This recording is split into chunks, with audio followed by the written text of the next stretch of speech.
Hi, and thank you for joining us on our journey toward a simpler, more sustainable life. My name is Dave Bartholomew, and we are here to share about 40 years of experience as we have attempted to lead a simpler, more sustainable life.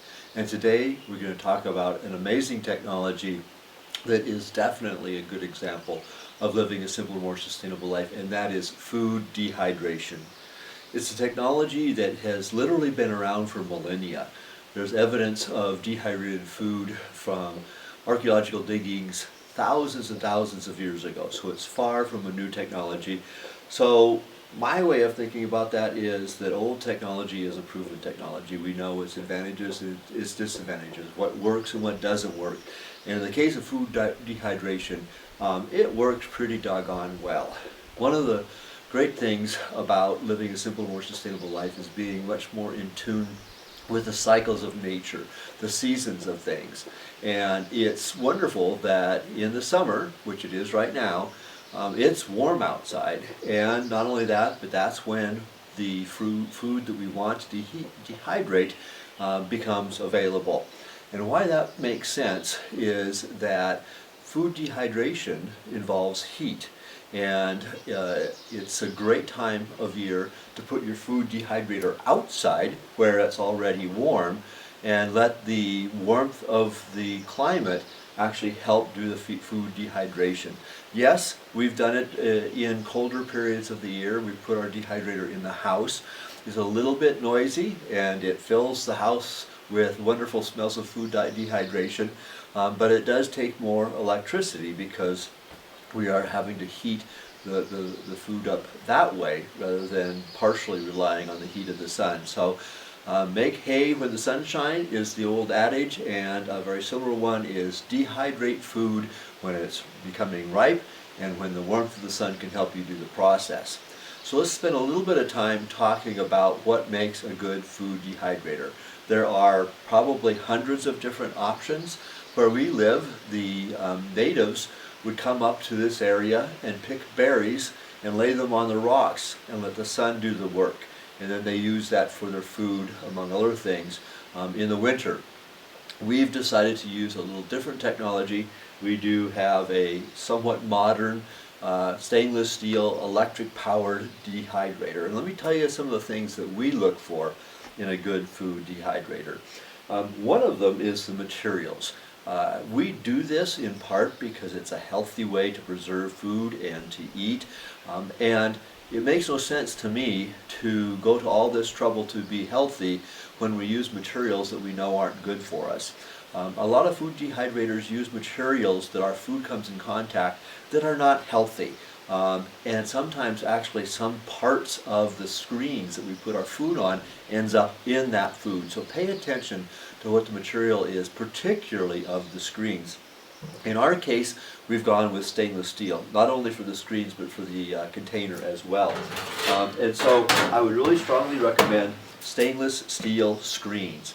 I also recommend going with a smaller opening. This is a 1/4 inch opening. Sometimes you can get them in 1/2 inch openings and they are cheaper for sure, but the problem is that things fall through them. We know one family that bought a 1/2 inch screen to save money and ended up having to spend that money anyway in both replacement screens and also silicone pads that they can put on top of those 1/2 inch screens to keep things from falling through. The silicone pads we'll be talking about in a minute, and they definitely have their application. But if you're if you're dehydrating relatively large pieces of food, the screen is sufficient to keep it from falling through. And what's nice about the screen rather than silicone pads is that the airflow is on both sides of the food, so it does a more effective and even job of food dehydration. So the first thing to look for in a food dehydrator, in my opinion, is the materials, and I recommend stainless steel. The second is airflow. I made a couple of different food dehydrators in my life, and I made it so that the airflow was from bottom to top. Hot air rises, it made a lot of sense to me. But the problem with that is that it over dehydrates the bottom of the food and under dehydrates the top. And the way you need to compensate for that is periodically going in and flipping the food over. And that's a lot of work. If you have horizontal airflow, that takes care of that. This is a great machine, and it does have horizontal airflow. One thing I've noticed is because the heat element is in the back, that the back of the screens do tend to dry faster than the front. And for some food that are particularly sensitive to the way it's dehydrated, that means taking the screen out partway through, spinning it around, and doing it like that. And so while the bottom up means flipping the material over, the food over, a back forward type of airflow means spinning them around in some cases. Not in all cases, but in some. But a horizontal airflow is really great. And then lastly, the things I recommend are the temperature control and a timer. Temperature control in particular is important because some things require a very low temperature for a long period of time. Other things require a much higher temperature, so having a temperature control is important. A timer is nice. It's not as mandatory as a temperature control. I just use my phone to remind me when it's ready to check to see if the food I'm dehydrating is ready or not. A timer is a good option. This one works most of the time, but not all of the time, and that lack of reliability makes it so I still rely on the timer on my phone, but every so often it'll do its job, and it's much appreciated. So that's a little bit about what to look for in a food dehydrator. Now let's talk about the actual process of food dehydration. So I mentioned that making hay while the sun shines, in other words, being in touch with the seasons of the year, is a good idea. Similarly, focusing on food that grows well locally is also a good idea. When we talk about our vegetable garden in a future video, we'll be explaining how we really do emphasize those things that grow well and that are easier to grow.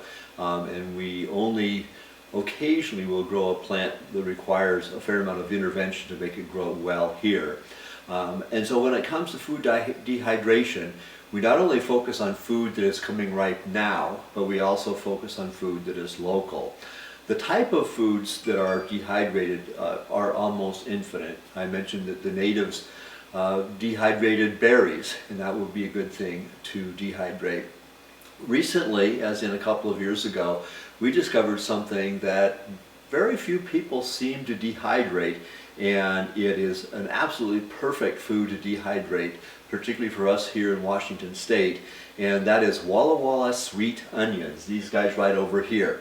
And they are indeed very, very sweet. And Walla Walla is, probably about a 3-hour drive from here. And we have some friends that live there, and they do a good job of periodically driving up here with a big load of Walla Walla sweets for us. In this case, I did get these at the local grocery store.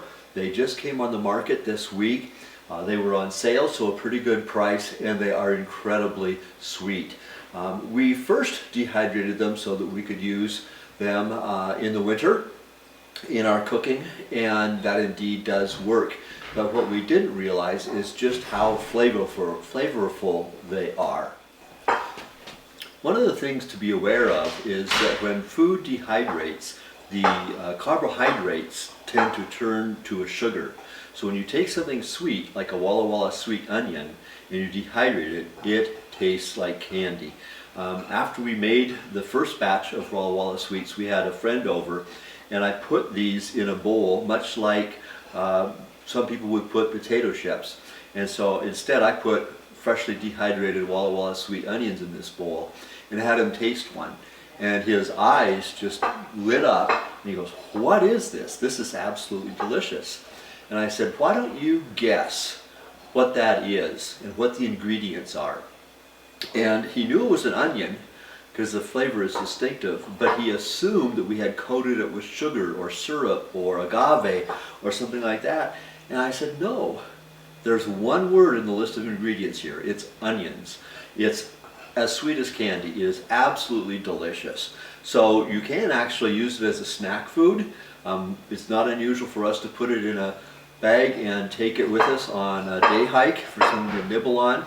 But you also can stick it in a glass jar once they're dehydrated, stick it in the pantry and pull it out 6 months later, or actually even a couple of years later if you do a good job of packaging, and still use it. So This is an amazing food for food dehydration, and so we're going to tell you how to do that next.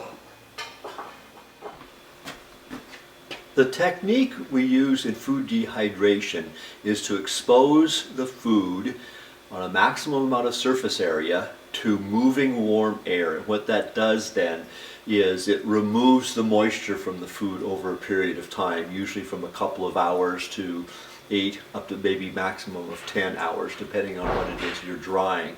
To do that, it's important how you put the food on your dehydrator screens.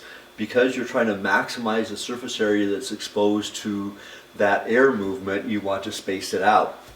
But one of the fun things about dehydrating onions is that the onion actually takes care of much of that for you. So let me show you how we actually prepare it. The first thing I usually do is just to cut off the ends. And do remember that composting is another part of having a sustainable life, and we'll be talking about that more in a future video. But all of these things I'm cutting off are not going into the waste stream. They instead are going to our compost pile, and then that eventually will become soil, which becomes part of our vegetable garden. So it truly is, in a very literal way, a sustainable thing. This is just part of that cycle. And then for preparing for dehydrating, all you really have to do is to cut it into rounds, and I aim for maybe quarter to a half of an inch thick. It's desirable to try to get them as consistent in thickness as possible, just so that they can dry at the same rate. But then when you put it on the screen, you really don't have to worry about spacing, because of course these are just a series of concentric circles, and in the first period of time of drying, those circles will start to separate. And so it's actually an incredibly efficient way of dehydrating, because you end up with those concentric circles that become further and further apart from one another as they dry. But it's a super fast, super easy way of preparing your screen for dehydration. Don't have to worry about spacing too much, and it doesn't, in our experience, extend the amount of time required for drying anything close to an appreciable manner. But just continue to do this until you've got all of the onions cut up and placed on your screen. Sometimes with onions, as we all know, there are a few tears involved, but the pain is well worth it when you get time to actually eat the onions. So that's how you prepare the screens. So I was able to fit 4 large onions onto 2 dehydrator screens. In fact, there's room for more. So that's a lot of food in a very small amount of area. It also took me less than 5 minutes to take the outer skins off the onions, slice them up, and put them on the screen. So that's a lot of food for very little effort as well. Now, when loading a dehydrator, you do want to pay attention to the spacing vertically as well. But when we've got only 2 trays we need to put in at once, it really is no big deal. And so I'll put this one in the second to the top frame, and I'll put this one a couple of slots down just to give them some extra room for air movement. We don't always have that luxury, but in this case we do. Put the door back on, and now time for the settings. You want to have the temperature fairly warm for dehydrating onions, because there's a lot of moisture, and at least initially there's not that much surface area, and it's going to take a long time. And so I'm going to go ahead and set it for 8 hours. You can hear it starting up now, and we'll check how it does through the duration of the day, but certainly by the time we sit down for dinner, we should have freshly dehydrated Walla sweet onions. One of the nice things is it's going to be a warm day today. This is the south side of our house, and so a little later on, this stainless steel is going to be engulfed in sunshine, and so a large portion of the heat necessary to dehydrate those onions is going to be coming from the sun and less from electricity, which is a great thing. So we're on our way. We'll keep you posted. Well, rather than 8 hours, we're at about 12 hours. It took a bit longer than I thought it was going to, but that's okay. So let's check out how they're doing. I did rotate them front to back, back to front earlier because the ones in the back were getting dry and the ones in the front were not, or at least not as much. And now checking, well, you know, they still could go a bit longer. Just a little bit of moisture still in them. Let's check out the bottom one. Yeah, same with these. Now some of them, you can see, are pretty dry. And you can see how the rings of the onion have separated. So the air is able to go between them. But some of them, that's not happening as much, and so it's taking a little while longer to dry. So let's give them a little bit longer.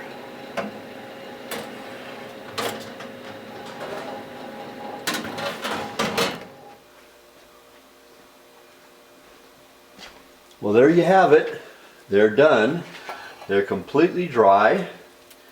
And as you can see, the different rings have separated nicely. Getting them off of the tray is usually pretty easy.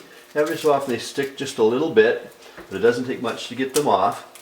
Even the ones that are still dense are completely dry, as you can see, and they taste delicious. The carbohydrates have turned to sugar to a substantial extent, and they just have a wonderful sweet smell. For storage, we just use a simple glass jar like this. For some of the things we dehydrate, we actually dehydrate them and freeze them, and when we do that, they last indefinitely. With onions, they will last multiple years just thoroughly dehydrating them and putting them in a jar like this. One of the many things we like to do with the dehydrated onions is to make French onion soup. In the process of rehydrating the onions, the soup really becomes very, very tasty. We also like to serve them as just a snack in a bowl, or add them to anything else that you would put onions in. So I would really encourage you to give it a try. Dehydrating onions is easy and fun, and they taste great.